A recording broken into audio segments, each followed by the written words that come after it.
Good morning everyone, welcome to the online class of target defence academy. Daily की top current affairs लेके मैं फिर से आज आपके सामने आ गया हूँ।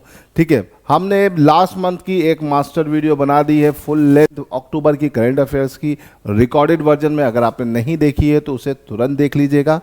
दूसरी चीज़ कि जो भी बच्चे इस क्लास की पीडीएफ पाना चाहते हैं तो उनको क्या करना है भाई, उनको टारगेट डिफेंस एकेडमी के टेलीग्राम चैनल को बेटा ज्वाइन कर लेना है। उस चैनल पर आपको सब कुछ मिल जाएगा। तो बेटा आज है 4 तारीख और 4 तारीख की टॉप करंट अफेयर लेके मैं आपके सामने आ गया हूं। तो चलिए शुरू करते हैं आज की टॉप करंट अफेयर्स के बारे में। ठीक है, शुरुआत करते हैं अपने पहले क्वेश्चन के साथ। पहला क्वेश्चन है, which city of India become the creative city of gastronomy by UNESCO. ठीक है, यूनेस्को के द्वारा अभी हाल फिलहाल में गैस्ट्रोनॉमी सिटी भारत की कौन सी घोषित की गई है? लखनऊ, श्रीनगर, भोपाल, न्यू दिल्ली। तो बेटा अभी गैस्ट्रोनॉमी का मतलब क्या होता है? गैस्ट्रोनॉमी का मतलब होता है जहां पर विभिन्न प्रकार के डिफरेंट टाइप्स के फूड का कल्चर हो। तो भाई लखनऊ इस मामले में काफ़ी आगे है। तो अभी रिसेंटली लखनऊ को, ठीक है, UNESCO creative city of gastronomy बोला गया है, इसको घोषित किया गया है। ये आपके पेपर में आ सकता है। यूनेस्को जो होता है ये, इसका फुल फॉर्म है United Nation Educational Scientific Culture Organisation. तो सी फॉर कल्चर, कल्चर के पार्ट्स को भी ये कंजर्व करता है। तो इसमें कई अलग अलग पैरामीटर्स होते हैं, है ना। क्रिएटिव सिटीज़ के कई सारे पैरामीटर होते हैं, उसमें एक पैरामीटर गैस्ट्रोनॉमी सिटी का भी है, तो इसे याद रखिएगा। तो भारत की कौन सा शहर गैस्ट्रोनॉमी बना? लखनऊ। अब खास बात क्या है कि लखनऊ पहला शहर नहीं है, ये दूसरा शहर है। तो अगर हम इससे पहले बात करते हैं बेटा, तो लखनऊ इसमें अभी रिसेंटली इस साल शामिल हुआ। लेकिन अगर हम बात करें तो 2019 में हैदराबाद पहला शहर था, लखनऊ दूसरा बना है, इसे याद रखिएगा। हैदराबाद में भी विभिन्न प्रकार के व्यंजनों का एक बहुत अच्छा कल्चर है। तो आप देख सकते हैं कि वहाँ पर भी आपको यूनिक स्टाइल के फूड्स मिलेंगे, जहाँ पे हजारों साल पुराना, सैकड़ों साल पुराना कल्चर है खाने पीने का।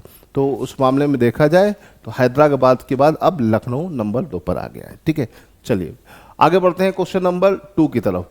13 edition of ICC women world cup was won by India, this was its dash title, है ना। तो ये भारत का कौन से नंबर का टाइटल था? तो आप सबको पता होगा, ये भारत का मेड इन टाइटल था, पहला टाइटल था। ठीक है, ये 13वां एडिशन था। ठीक है, वर्ल्ड कप का पहला एडिशन 1973 में हुआ, जो कि इंग्लैंड के द्वारा जीता गया ऑस्ट्रेलिया को हराकर। लेकिन अगर देखा जाए तो लगभग 52 साल के बाद भारत ने 52 रन से जीत दर्ज करी, है ना। ये भारत की बहुत बड़ी विक्ट्री रही है और भारत का ये पहला वर्ल्ड कप है। ठीक है, इसे ध्यान रखिएगा। तो इसका आंसर है 1। ठीक, अब इसमें खास जानने वाले पॉइंट क्या हैं उनको समझ लो। देखो, India ended the wait of 52 years by defeating South Africa by 52 runs. 52 साल के बाद 52 रनों से हरा दिया। India first ICC world cup title है। हरमनप्रीत कौर इसकी कैप्टन थी और स्मृति मंधाना वाइस कैप्टन थी। पहली चीज़। दूसरी चीज़ क्या है भाई, इस वर्ल्ड कप की अगर हम बात करें तो ये 13वां एडिशन है। 12वां एडिशन ऑस्ट्रेलिया ने जीता था। ठीक है, ऑस्ट्रेलिया अब तक सबसे ज़्यादा बार विमेंस वर्ल्ड कप जीता है। अगर हम बात करते हैं तो प्लेयर ऑफ द सीरीज किसे मिला? प्लेयर ऑफ द सीरीज की अगर हम बात करें तो यूपी की ही एक लड़की है दीप्ति शर्मा। दीप्ति शर्मा को उनकी अच्छी बॉलिंग के चलते 22 विकेट लिया है पूरा, है ना, और इसीलिए उनको प्लेयर ऑफ द सीरीज बोला गया, है ना। 22 विकेट लिया है पूरे टूर्नामेंट में, सबसे ज़्यादा विकेट लिया है 9 मैचों में 22 विकेट, एक बहुत बड़ी उपलब्धि होती है, इसे याद रखिएगा। और अगर देखा जाए तो सबसे ज़्यादा रन किसके द्वारा बनाए गए? लॉरा वॉलवार्ड, है ना, जो साउथ अफ्रीकन स्कीपर है ना, साउथ अफ्रीका की जो कप्तान है लॉरा वॉलवर्ड, उनने सबसे ज़्यादा रन बनाए हैं। 571 रन बनाए हैं, जिसमें 2 सेंचुरी और 3 हाफ सेंचुरी शामिल है। तो ये आपको ध्यान रखना पड़ेगा।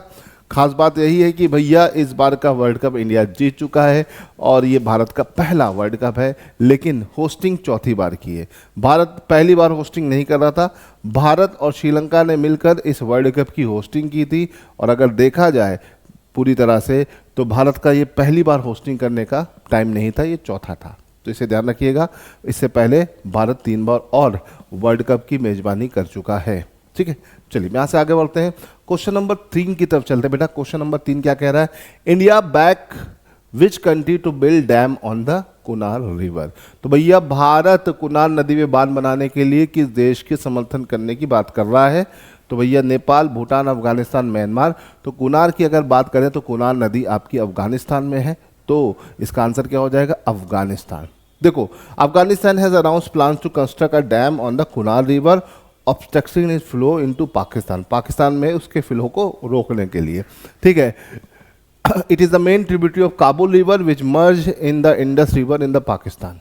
ठीक है, इंडस की दो तरह की ट्रिब्यूटरी होती है, उसमें राइट बैंक ट्रिब्यूटरी में आपका आता है काबुल नदी, है ना। और काबुल की ही ट्रिब्यूटरी है तुम्हारी कौन सी? कोनार रिवर। ठीक है, ये हिंदकुश पर्वत के पास चित्रल एक जगह है, खैबर पख्तून पाकिस्तान में, वहाँ से ओरिजिन करती है और फिर अफगानिस्तान में आकर काबुल नदी से मिल जाती है। ठीक है, टू मेन ट्रिब्यूटरी इसकी जो है बशगल है और पेंच है, याद रखिएगा। और ये कुनार नदी किसकी सहायक नदी है? काबुल नदी की सहायक नदी है, इसे ध्यान रखिएगा, इसका ओरिजिन ध्यान रखिएगा। इंपॉर्टेंट पॉइंट है, इसको ध्यान रखने की चीज़ें, छोटी छोटी चीज़ें होती हैं जो पेपर में घुमा फिरा के पूछ ली जाती है, तो इसको मैप से इससे ध्यान रखोगे तो और अच्छा रहेगा। ठीक है, चलिए क्वेश्चन नंबर 4 की तरफ चलते हैं बेटा। क्वेश्चन नंबर 4 क्या कह रहा है उसको समझते हैं।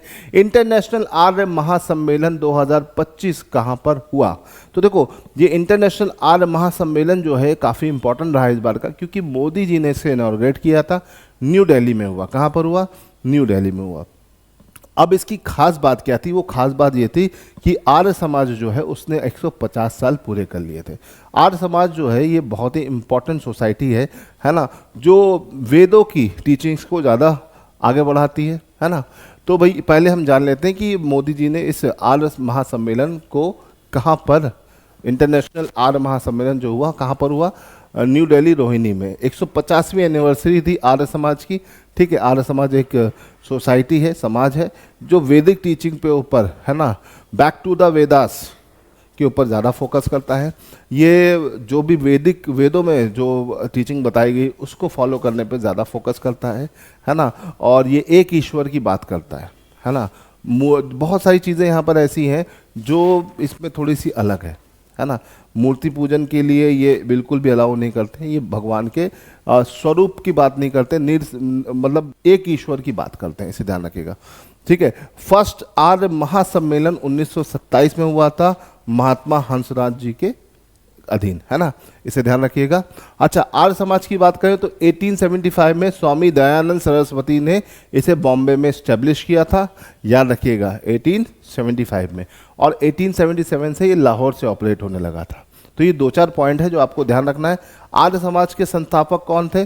स्वामी दयानंद सरस्वती, बहुत ही अच्छे व्यक्ति थे और इनका मेन जो कंसर्न था वेदों के ऊपर ज़्यादा था, वैदिक टीचिंग के ऊपर ज़्यादा था। रिलीजियस ऑर्गेनाइजेशन है, तो इसे ध्यान रखिएगा।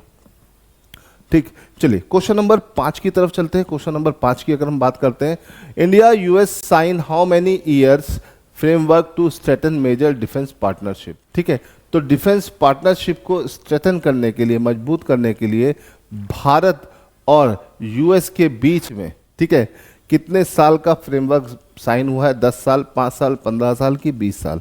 तो बेटा अगर इसकी बात करें तो ये जो डील साइन हुई है वो भारत और यूएस के दोनों डिफेंस मिनिस्टर के बीच में हुई है और ये डील है 10 साल की। ठीक है, इसे ध्यान रखिएगा। Had a fruitful meeting with my US counterpart SecWar Peter Hegseth in Kuala Lumpur. We sign 10-year framework for the US-India major defense partnership and this will be a share in a new era of our already strong defense partnership।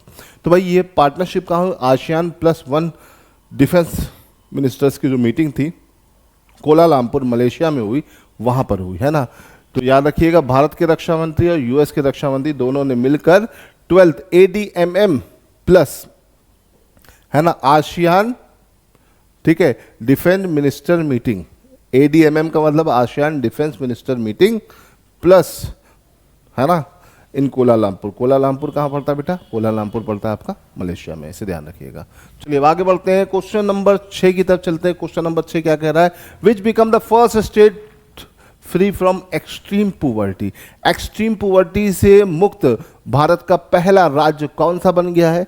अगर इस तरह की जब भी बात आती है तो इस तरह के क्वेश्चन अक्सर पेपर में आ ही जाते हैं। एक्सट्रीम पुवर्टी के बारे में। तो केरला, एमपी, यूपी, सिक्किम, तो यूपी तो हो नहीं सकता, एमपी हो नहीं सकता, बहुत गरीबी है, केरला ही है। केरला डिजिटली लिटरेट होने वाला पहला राज्य बन गया है। ओवरऑल लिटरेसी 100% रहने वाला भी पहला राज्य था।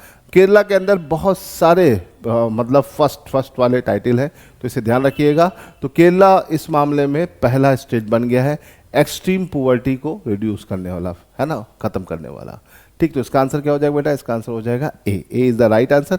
देखिए अब यहाँ से अगर हम बात करते हैं तो केरला एक्सट्रीम पुवर्टी फ्री स्टेट बन गया है, ये आपको ध्यान रखना है। सीएम विजयन ने इस चीज की घोषणा करी है ना, Piravi the birth of new era in Kerala, है ना, केरला पिरावी माने मनाई जाती है, उसी दिन इसको किया। ठीक है, अगर हम बात करते हैं केरला की, तो केरला की राजधानी है तिरुवनंतपुरम, ऑफिशियल लैंग्वेज है मलयालम, यहाँ पे कुल मिला के 14 डिस्ट्रिक्ट है। इंडिया की सबसे लंबी लेक वेबनाथ केरला में पाई जाती है। और केरला की अगर हम बात करें तो लिटरेसी के मामले में काफ़ी आगे। और इंडिया का पहला फुल्ली डिजिटली लिटरेट स्टेट कौन सा है? केरला, इसे ध्यान रखिएगा। चलिए अगले क्वेश्चन की तरफ चलते हैं। नेक्स्ट क्वेश्चन हमारा क्वेश्चन नंबर 7। क्वेश्चन नंबर 7 है which is the India's heavy communication satellite for Indian navy. Bharat का सब तक का सबसे भारी उपग्रह कौन सा है? इसका नाम रख दिया गया है बाहुबली, क्योंकि ये बहुत ज्यादा ही भारी उपग्रह है, इसलिए इसका नाम रख दिया गया है क्या? बाहुबली, है ना। तो वो है CMS-01, CMS-03, CMS-03 और CMS-04, है ना। ऑप्शंस क्या है? CMS-01, CMS-02, CMS-03, CMS-04। तो इसका सही जवाब है CMS-03, है ना। ये पूरा सैटेलाइट जो है वो इंडियन नेवी को ही डेडिकेटेड है, और ये ओशियंस की बोलते हैं निगरानी करने के लिए बनाया गया सैटेलाइट है, और ये अब तक के इतिहास का सबसे भारी सैटेलाइट है, भारत के द्वारा भेजा गया। ठीक है, तो इसका आंसर क्या है? CMS-03। ठीक है, अगर हम इसकी बात करें तो इसका एक और नाम है ISRO launch CMS-03, India's heavy communication satellite. ये कम्युनिकेशन सैटेलाइट है, इसका एक नाम है GSAT-7R, इसका दूसरा नाम क्या है? GSAT-7R। इसका वेट है 4400 किलोग्राम, है ना। और इसका जो लॉन्चिंग व्हीकल था LVM-3M5, है ना, ये वही लॉन्चिंग व्हीकल है जिसे चंद्रयान 3 भी भेजा गया था। ठीक है, launch from Satish Dhawan space centre Sriharikota Andhra Pradesh, है ना। श्री हरिकोटा से ये लॉन्च हुआ है, और स्पेस सेंटर का नाम क्या है? सतीश धवन स्पेस सेंटर आंध्र प्रदेश, इसे ध्यान रखिएगा, भूलिएगा नहीं। चलिए अब यहां से आगे बढ़ते हैं और क्वेश्चन नंबर 8 की तरफ चलते हैं। Question number 8, who become the new PM of Netherland. तो भैया नीदरलैंड का नया और सबसे यंगेस्ट और गे प्रधानमंत्री कौन बना? ठीक है, ये इन्होंने फुल्ली अनाउंस कर रखा है खुले में कि ये गे हैं, और वो कौन बना है? तो ऑप्शन है रॉब जॉर्टन, डिक शूव, गिल्मर पिसास, ल्यूक मार्सेलिना। तो रॉब जेटन जो है यहाँ के सबसे यंगेस्ट प्राइम मिनिस्टर बन गए हैं, इसे याद रखिएगा, और ये एक गे हैं, है ना, तो इसे ध्यान रखिएगा। नीदरलैंड की अगर हम बात करते हैं तो इंग्लैंड के पहले प्राइम मिनिस्टर थे गैरेट, 53 डेज के लिए बने थे। इसका कैपिटल है एम्स्टर्डम, सीट जहाँ पर गवर्नमेंट की है वो है हेग। हेग की बात करें तो Indian international court of justice का हेडक्वार्टर है नीदरलैंड हेग में। करेंसी क्या है? यूरोपियन यूनियन का मेंबर है तो इसकी करेंसी है यूरो, इसे याद रखिएगा। ठीक है, मुझे कमेंट में बताइए कि यूरोपियन यूनियन में कितने देश हैं। ठीक है, चलिए यहाँ से आगे बढ़ते हैं, क्वेश्चन नंबर 9 की तरफ चलते हैं। अच्छा क्वेश्चन है, बढ़िया है, अभी रिसेंटली एक न्यूज़ वाला क्वेश्चन है। Who become the new president of Tanzania, है ना। ये क्वेश्चन ऐसे भी आ सकता है, या फिर ये क्वेश्चन ऐसे भी आ सकता है कि who become the first female president of Tanzania. तो तंजानिया की बात करें तो तंजानिया की पहली फीमेल प्रेसिडेंट बनी सामिया सुलू हसन। सामिया सुलू हसन जो है ये पहली तंजानिया की फीमेल प्रेसिडेंट बनी, पहले ये वाइस प्रेसिडेंट थी, फिर अभी प्रेसिडेंट बन गई। 97% वोटों से भी ज़्यादा इनको वोट मिला, और ये यहाँ की नई PM बन गई, तो इसे याद रखिएगा, सॉरी प्रेसिडेंट बन गई। तो तंजानिया की नई प्रेसिडेंट कौन है? सामिया सुलू हसन, इसे ध्यान रखिएगा। अगर हम इनके बारे में बात करते हैं तो ये आप इनकी पिक्चर्स देख सकते हैं। ठीक है, अगर हम तंजानिया की बात करें तो तंजानिया के पहले जो प्रेसिडेंट थे जूलियस थे, है ना। इसका कैपिटल है डूडूमा, है ना, और इसकी करेंसी है तंजानिया शिलिंग, TZS, याद रखिएगा। और ये जो प्रेसिडेंट बनी है उनकी फोटोग्राफ्स आप देख सकते हैं, इस फोटोग्राफ में आपको क्लियर है। अब चलते हैं अपने लास्ट क्वेश्चन की तरफ, और लास्ट क्वेश्चन है, लेकिन ये मत समझिए कि लास्ट है तो इंपॉर्टेंट नहीं है, ये सबसे ज़्यादा इंपॉर्टेंट तो आज के में यही क्वेश्चन है, ठीक है। Recently Rohan Bopanna announce his retirement, है ना, he was related to which sport. तो भैया रोहन बोपन्ना ने अपना रिटायरमेंट घोषणा कर दी है, और वो किस खेल से संबंधित थे, या बोल सकते हैं किस फील्ड से संबंधित थे, तो स्पोर्ट, और स्पोर्ट्स में किस खेल को खेलते थे, तो ऑप्शन है क्रिकेट, फुटबॉल, टेनिस की, बैडमिंटन। तो रोहन बोपन्ना की अगर हम बात करें तो इंडिया के एक बड़े टेनिस स्टार हैं। ये कौन है? टेनिस स्टार हैं। तो क्या खेलते थे? टेनिस। टेनिस में काफ़ी टाइम तक इनका नाम रहा है, और इनके नाम कई सारे रिकॉर्ड्स रहे हैं, है ना। ये सिंगल्स में कम और डबल्स में इनका नाम ज़्यादा रहा है, इसे याद रखिएगा। रोहन बोपन्ना की अगर हम बात करते हैं तो रोहन बोपन्ना को आप देख सकते हैं पीछे डायग्राम में, है ना, पीछे आप इनका फोटो देख सकते हैं रोहन बोपन्ना का।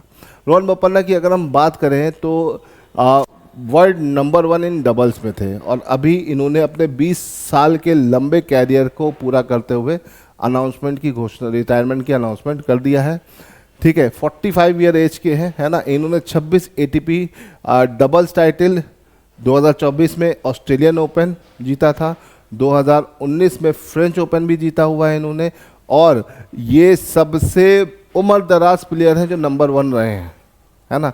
Eight the age of 43 years ये वर्ल्ड नंबर 1 रहे हैं डबल्स में। तो ये एक बड़ी उपलब्धि है, और रोहन बोपन्ना के संन्यास के साथ ये टेनिस का एक एरा यहाँ पर अब समाप्त हो जाएगा, है ना। रोहन बोपन्ना अपने समय के सबसे बेस्ट टेनिस भारतीय रहे हैं। भारत के को टेनिस में नाम दिलाने वाले कुछ ही हमारे पास स्पोर्ट्समैन, जिसमें फीमेल में सानिया मिर्ज़ा है, तो मेल में रोहन बोपन्ना है। लिएंडर पेस और महेश भूपति भी इनसे पहले के नाम हैं, इनको याद रखिएगा। तो टेनिस में बहुत ही लिमिटेड ही नाम है, और अगर आप इनको याद रखोगे तो अच्छा रहेगा, क्योंकि टेनिस से रिलेटेड क्वेश्चन आपके पेपर में बनते हैं। टेनिस के साल के 4 ग्रैंड स्लैम होते हैं। साल का पहला ग्रैंड स्लैम होता है ऑस्ट्रेलियन ओपन, दूसरा होता है फ्रेंच ओपन, तीसरा होता है विंबलडन, और चौथा होता है US ओपन। चारों के चारों टूर्नामेंट खत्म हो चुके हैं, और मैंने इनके इस साल के पूरे विनर्स की एक शॉट ऑलरेडी बना रखा है। अगर आपने नहीं देखा है तो पीछे वीडियोस पड़े हैं, वहाँ पर जाके इसे देख सकते हैं। अब ऑस्ट्रेलियन ओपन होगा जनवरी में, let's see who will be the winner, और जो भी विनर होगा हो सकता है आपके अप्रैल में होने वाले पेपर में क्वेश्चन यहाँ से पूछा जाए। तो आपको ये सारी चीज़ें बेटा याद रखनी पड़ेंगी, ठीक है। तो ये था हमारा आज का टॉप 10 क्वेश्चंस। आई होप कि आपको सब अच्छा लगा होगा, बढ़िया लगा होगा। इजी गोइंग तरीके से पढ़ा रहा हूँ। इसका अब मंथली भी हमने देना शुरू कर दिया है। मंथली में हम इतनी डिटेलिंग नहीं करते हैं, सिर्फ क्वेश्चन आंसर के फॉर्म में आपके साथ डिस्कस करते चलते हैं, ताकि अगर आपने ये पीछे वाली चीज़ें देख रखी हैं तो आपका क्विक रिविजन हो जाए, है ना। तो चलो बेटा आज के लिए इतना रहने देते हैं। हाँ, जाने से पहले एक चीज़ मैं आपको बोलना चाहूँगा कि इस क्लास का PDF पाने के लिए आपको हमारा टेलीग्राम चैनल ज्वाइन करना चाहिए। वहाँ पर आपको इस क्लास से related quiz plus PDF plus आपके एग्जाम से रिलेटेड जितने भी इंपॉर्टेंट अपडेट्स हैं वो सब मिलते रहेंगे। तो उसके लिए आप हमारे चैनल को ज्वाइन कर सकते हो। तो चलिए आज के लिए इतना ही रहने देते हैं, मिलेंगे अगली क्लास में कुछ और करंट अफेयर्स के साथ। टिल देन गुड बाय, जय हिंद।